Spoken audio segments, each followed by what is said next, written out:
साथियों, एक बार पुनः स्वागत है आपका न्यूट्रिशन लाइफ सर्कल में।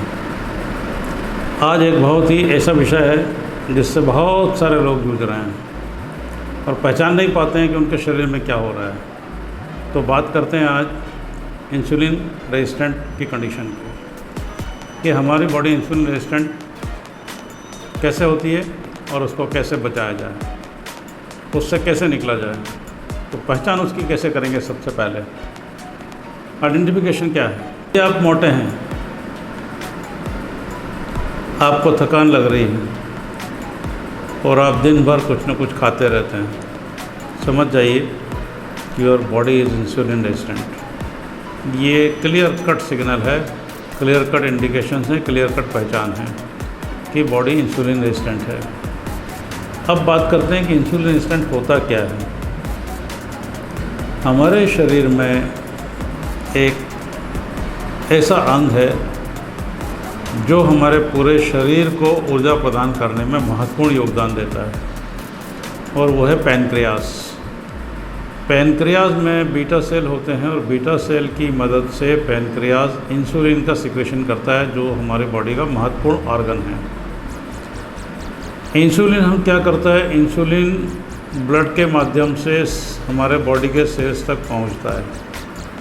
हमारे बॉडी के सेल्स में अगर हम उदाहरण के तौर पर कहें तो ताला और चाबी और दरवाज़ा, 3 कंडीशन हैं। हमारे बॉडी के सेल्स में ताला लगा है और दरवाज़ा बंद है। ब्लड के माध्यम से इंसुलिन जाता है। इंसुलिन क्या है? हमारे उस ताले की चाबी है। हमारे सेल्स में जो ताला लगा है उसकी चाबी है। इंसुलिन जाकर के उस ताले में फिट होता है। ताला मतलब हम उसको कहेंगे, मेडिकल भाषा में कहेंगे रिसेप्टर्स होता है। तो रिसेप्टर्स में जब इंसुलिन जाके फिट होता है तो हमारे सेल्स का दरवाज़ा खुलता है। किस लिए खुलता है?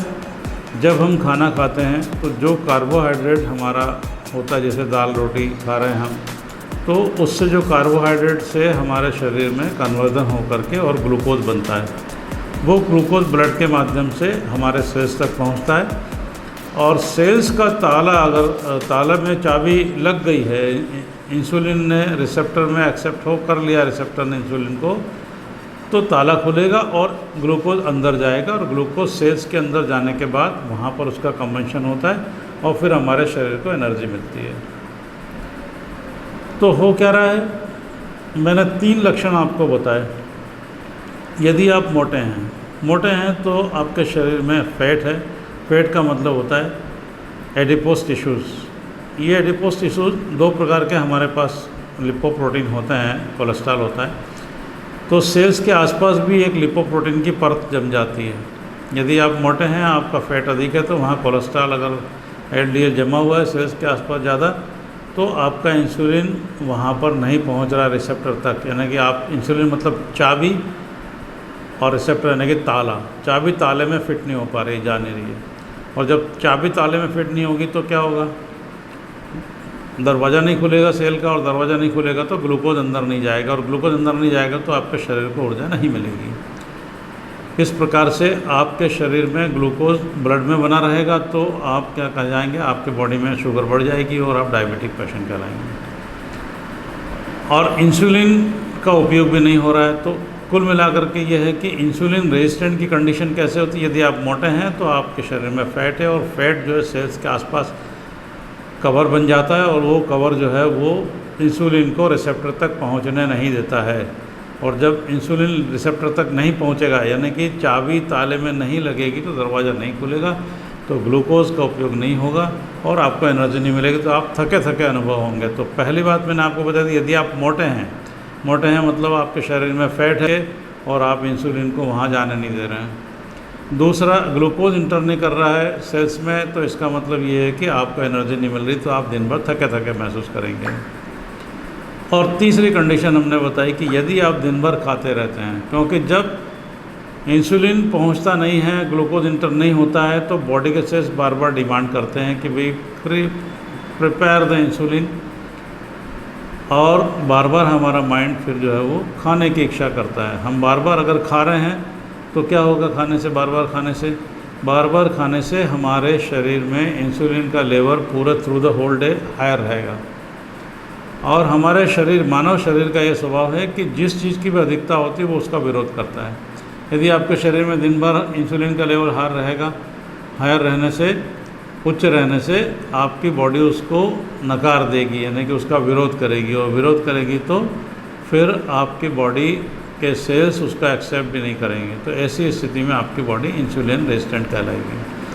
तो ये इन कारणों से बॉडी इंसुलिन रेजिस्टेंट होती है। बहुत सारे कारण हैं, विजातीय खाना खाने से, है ना, प्रॉपर नींद नहीं लेने से, है ना, प्रॉपर हाइड्रेशन नहीं करने से, यानी पानी का सेवन नहीं करने से, बहुत सारे कारण हैं इंसुलिन रेजिस्टेंट के। बार बार खाने से, फ्रिक्वेंटली खाएंगे तब भी इंसुलिन की मात्रा हर बार बढ़ेगी तो आपका इंसुलिन रेजिस्टेंट हो जाएगा। तो अब इससे निपटा कैसे जाए, अब सॉल्यूशन की तरफ बढ़ते हैं। तो इंसुलिन रेजिस्टेंट से निपटने के लिए सबसे पहला काम हमको करना है कि हाई न्यूट्रिएंट डाइट लेना है ना, हाई न्यूट्रिशन वाली डाइट लें। यानी कि खाना जो है हमारा वो क्या होना चाहिए, पूरा न्यूट्रिशन से भरा हुआ, फ्रूट्स एंड वेजिटेबल अधिक हो, रॉ फूड अधिक हो हमारे खाने में 70 से 80% के बीच, और कुक फूड कम हो। तो this diet is high nutrient diet. दूसरा हमको क्या करना है, हमको प्रॉपर नींद लेनी है। तीसरा हमको क्या करना है, बॉडी को एक्सरसाइज के मोड में भी लाना है। 24 घंटे में एक बार 30 मिनट एक्सरसाइज भी करनी है। तो ये 3 चीज़ें जो मैंने आपको बताया अभी, high nutrient diet, proper hydration रखें, पानी पिए, नींद लें पूरी पर्याप्त, और इसके साथ साथ 30 मिनट एक्सरसाइज करें। और एक्सरसाइज के साथ साथ आपको ये करना है कि 2 से 5 ग्राम आंवला सुबह और 2 से शाम को, सुबह शाम दोनों टाइम ये आंवला जो है इसका सेवन करें। आंवला आपका 3 सप्ताह में कोलेस्ट्रॉल को रिड्यूस करेगा 25% एलडीएल रिड्यूस करता है। ये एक रिसर्च का रिपोर्ट है। और ऐसा करने से हमारा जब कोलेस्ट्रॉल कम होगा तो हमारे बॉडी के सेल्स के रिसेप्टर्स फ्री होंगे, लिपोप्रोटीन की लेयर थोड़ी मतलब जो थिन होगी, और फिर इंसुलिन उसमें प्रवेश कर पाएगा, यानी हमारे जो है वो रेजिस्टेंस की कंडीशन कम होते जाएगी। तो और महत्वपूर्ण चीज़ है वो है हमको ओमेगा 3 फैटी एसिड वाले फूड मटेरियल कंज्यूम करना है। क्योंकि ओमेगा 3 फैटी एसिड क्या करता है, हमारा गुड कोलेस्ट्रॉल एचडीएल को बढ़ाता है, और एचडीएल क्या करता है, बैड कोलेस्ट्रॉल एलडीएल को कम करता है।